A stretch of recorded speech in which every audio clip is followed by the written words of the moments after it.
Francis Ngannou is the reigning king of the UFC heavyweight division. The Cameroonian has not only recorded the hardest punch in UFC history but showed off his wrestling prowess against Cyril Gane in his first title defense. Kamaru Usman's brother Muhammad Usman earned a UFC contract on Saturday's Santos vs. Hill fight card. In the aftermath of his victory, the Predator tweeted, "A new contender was born in the heavyweight division, and personally I want no business with this man. Congrats, brother." Chael Sonnen has named Dan Hooker as the ideal opponent for Conor McGregor's potential return to the octagon. Sonnen believes that since both Hooker and McGregor are currently on losing skids in the UFC, it would make sense for the promotion to book them against each other. McGregor is 1-3 in his last 4 fights and suffered back-to-back stoppage losses against Dustin Poirier last year. Hooker, on the other hand, has lost 4 of his last 5 fights inside the octagon and is desperately looking for a win. Guys, the fight to make is Dan Hooker versus Conor McGregor. If that fight got made, and I realize that you guys don't hate that fight right now, if the fight got made, okay, you would be so grateful. You would come back to me, you would say, Chael, you called it. That was 2 months of fun. That fight was amazing. Hooker versus McGregor. That is the fight to make. Jahmall Hill picked up steam in the 4th round of the fight. After a right hand had Santos on the ground, he pounced on him to get the finish. Hill made mention of Thiago Santos' bout against Jon Jones at UFC 239, where Jones won via a split decision. He referenced Jones' inability to win convincingly against Santos. "I dug it out and I was able to finish Thiago Santos. I was able to do what Jon Jones wasn't able to do. I was able to do what Ankalaev wasn't able to do. All these dudes that are ahead of me can say whatever they want to say about my performance. My performance against this man Santos and their performance is 2 different things." Hasbulla has named his chicken after UFC megastar Conor McGregor, taking a sly jab at Khabib Nurmagomedov's bitter rival. CONOR McGREGOR attack my last Thursday. CONOR McGREGOR attack my last Thursday. Ariel Helwani has suggested a series of matchups for the upcoming UFC 281 pay-per-view event set to take place at Madison Square Garden in New York City. Listen, I'll book their MSG card right now. It's Izzy versus Alex Pereira. It's Glover versus Yuri in the co-main. It's Patty versus pick a guy, Jamie Malarkey. It's Molly versus Antonina. And you go Dustin and Chandler. And that's your freaking MSG. Right. There's your MSG! Dana, stay home. All right? We don't need you. Charles Oliveira has once again claimed that his weight issue at UFC 274 was faked by the Arizona State Athletic Commission. Heading into the UFC 274 that transpired on May 7th, Oliveira held the UFC lightweight title and was set to defend it against Justin Gaethje in the latter's native Arizona. Apparently, the general weigh-in scale that fighters used leading up to the official weigh-in was erroneously calibrated and showed the fighters' respective weights to be 2 pounds below their actual weights. Fighters were later given a new scale to use instead.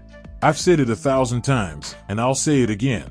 The Athletic Commission couldn't take my belt and say, "So Gaethje, it's here, it's yours." They had to try to do something. I think they tried to mess with my mind on the scales, and then they took my belt because of 0.5 pounds that their scale had kind of put it on. I said to Coach Diego, I could have cut off an arm, a leg, put someone else to weigh it, and it would still be missing just the same. So, for me, the commission stole from me.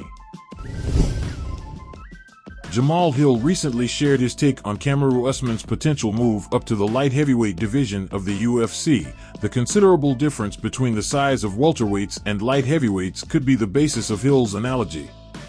Stay in your lane. You're leaving like the BMW lane, trying to jump over to the SUV lane. It's a little different, bro. We'll say this. The first time I saw Kamaru Usman, I thought he might have fought light heavyweight. He was big, I was in the PI. He's just shredded. The discipline that dude must have, as far as dieting, must be insane, especially like all the time. This dude is shredded, always.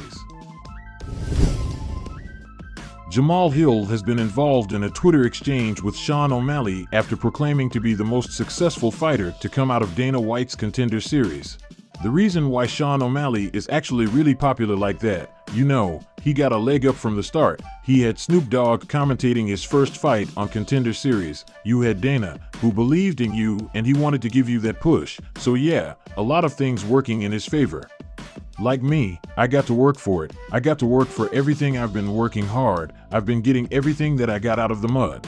Within my first year, I was already fighting guys, so I've had to earn mine against the top half of the division. He hasn't done that. Michael Bisping is in favor of a welterweight clash between Jorge Masvidal and Gilbert Burns. In a recently uploaded video to his YouTube channel, the Count discussed the potential matchup. Bisping said that both Burns and Gamebred were huge stars in the sport. He believes they could possibly headline a pay-per-view card in a fight against each other. Masvidal versus Gilbert Burns, that is a fan-friendly matchup. That is a co-main event on a pay-per-view any day of the week.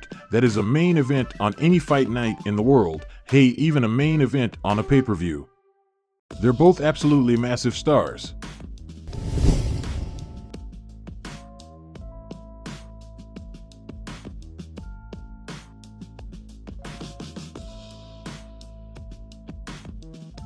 I'm excited. I was definitely more excited about that than the UFC this weekend, even though the UFC this weekend is headlined by the most successful UFC Dana White's Contender Series alumni that's ever stepped foot in the octagon, Jahmall Hill.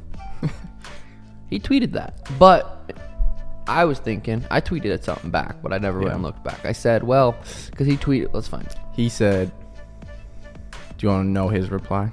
Oh, he said something back? Yeah. Oh, what did he say? He said, we'll start with knocking out top people in I guess division. In his defense, I should have done research and looked up who he's fought because I've never even heard of his name. So I didn't know who he's fought. So he could be.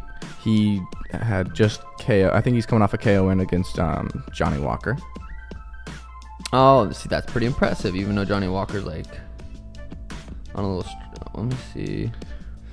That could have been my fault. I should have looked up who the hell he was. He beat Jimmy Crute, lost Paul Craig, beat Vincent Prue, which is a big win. But when I was thinking of successful, I'm like, who's made more money? I'm fighting the number one contender. Who knows your name? Who knows my name? I was thinking success in a different world, like what most people think of success. well, if you want to even think about success in another way, I'm pretty sure someone's gotten a title shot off the Dana White Contender Series, and I can't think of Alex Perez just did, and Yeah. he got beat in like 12 seconds. Well, I mean, That's not. but getting a title shot. Success is money and fame. That's what fucking success is to most people.